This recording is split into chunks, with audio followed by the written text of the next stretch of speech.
BNP chairperson Begum Khaleda জিয়াকে উন্নত চিকিৎসার জন্য এয়ার অ্যাম্বুলেন্সে আজ মধ্যরাত অথবা কাল সকালে নেওয়া হবে লন্ডনে।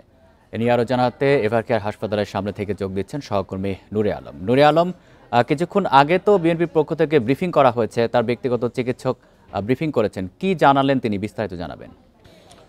কিছুক্ষণ আগেই বিএনপির স্থায়ী কমিটির সদস্য এবং বেগম খালেদা জিয়ার ব্যক্তিগত চিকিৎসক ডাক্তার জাহিদ হোসেন সংবাদ সম্মেলন করেন এবং তিনি সেখানে আমাদেরকে জানিয়েছেন যে আগামীকাল ভোরে অথবা মধ্যরাতে, অর্থাৎ আজকে দিবাগত মধ্যরাতে খালেদা জিয়াকে যুক্তরাজ্যে উন্নত চিকিৎসার জন্য নিয়ে যাওয়া হবে। সেখানে একটি বিশেষায়িত হাসপাতালে তাকে চিকিৎসা করা হবে এবং এই সিদ্ধান্ত নেওয়া হয়েছে দেশি বিদেশি বিশেষজ্ঞ চিকিৎসকদের সমন্বয়ে গঠিত মেডিকেল বোর্ডের পরামর্শক্রমে।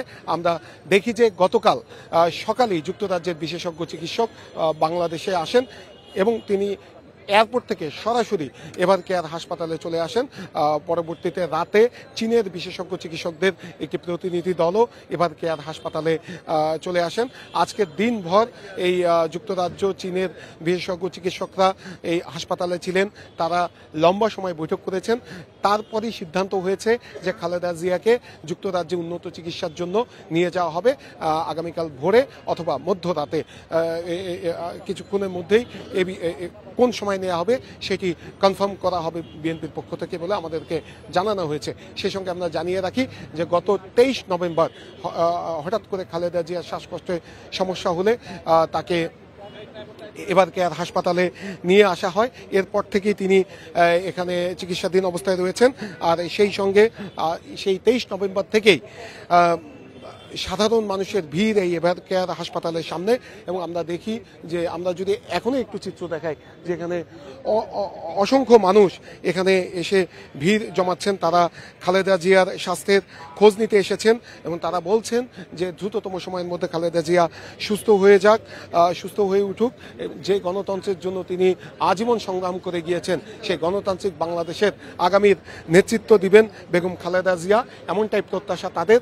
সেই সঙ্গে তারা বলছেন যে খালেদা জিয়া দেশের এই মুহূর্তে ঐক্যের প্রতীক এবং আমরা দেখেছি যে শুধুমাত্র বিএনপি নেতাকর্মীরাই নয়, এখানে সাধারণ মানুষও আসছেন, সেই সঙ্গে বিভিন্ন রাজনৈতিক দলের নেতাকর্মীরাও এখানে আসছেন। তো অন্যান্য রাজনৈতিক দলের নেতাকর্মীরা যেটি বলছেন, বিএনপির সাথে তাদের রাজনৈতিক মতবিরোধ থাকতে পারে, আদর্শগত দ্বন্দ্ব থাকতে পারে, কিন্তু খালেদা জিয়ার বিষয়ে তারা পুরোপুরি একমত এবং খালেদা জিয়ার বাংলাদেশের সকল ফ্যাসিবাদ বিরোধী রাজনৈতিক দলগুলোর জাতীয় ঐক্যের প্রতীক। এই কারণে এই বাংলাদেশে এখন খালেদা জিয়ার সুস্থ থাকাটা অনেক জরুরি। আমরা দেখেছি যে প্রধান উপদেষ্টার কার্যালয় থেকেও খালেদা জিয়ার সুস্থতা কামনা করে আগামীকাল দেশের সকল মসজিদে বাদ জুমা দোয়া মাহফিলের আয়োজন করার জন্য অনুরোধ জানানো হয়েছে। সেই সঙ্গে মন্দির, গির্জা, প্যাগোডা সহ সকল ধর্মীয় উপাসনালয়ে প্রার্থনা করার জন্য অনুরোধ জানানো হয়েছে প্রধান উপদেষ্টা কার্যালয় থেকে। এর আগেও কিছুদিন আগেও যুক্তরাজ্যে বেগম খালেদা জিয়া চিকিৎসার জন্য যান এবং সেখান থেকে তিনি 3 মাস চিকিৎসা গ্রহণ শেষে তিনি দেশে ফিরে আসেন। এরপরে গত 23 নভেম্বর হঠাৎ করে আবারও বেগম খালেদা জিয়া অসুস্থ হয়ে যান, যারই ধারাবাহিকতায় আগামীকাল তাকে আবারও যুক্তরাজ্যে নিয়ে আসা হচ্ছে। আরেকটি বিষয় আমি একটু পরিষ্কার করতে চাই, গত কয়েকদিন ধরে আরেকটি প্রশ্ন সামনে আসছে বিভিন্ন জায়গায় এবং বিভিন্ন মাধ্যমে গুজবও ছড়ানো হচ্ছে যে তারেক রহমান কখন দেশে ফিরছেন। এই তারেক রহমানের দেশে ফেরার যে বিষয়টি, সেটি পুরোপুরি নির্ভর করছিল মেডিকেল বোর্ডের সিদ্ধান্তের উপরে।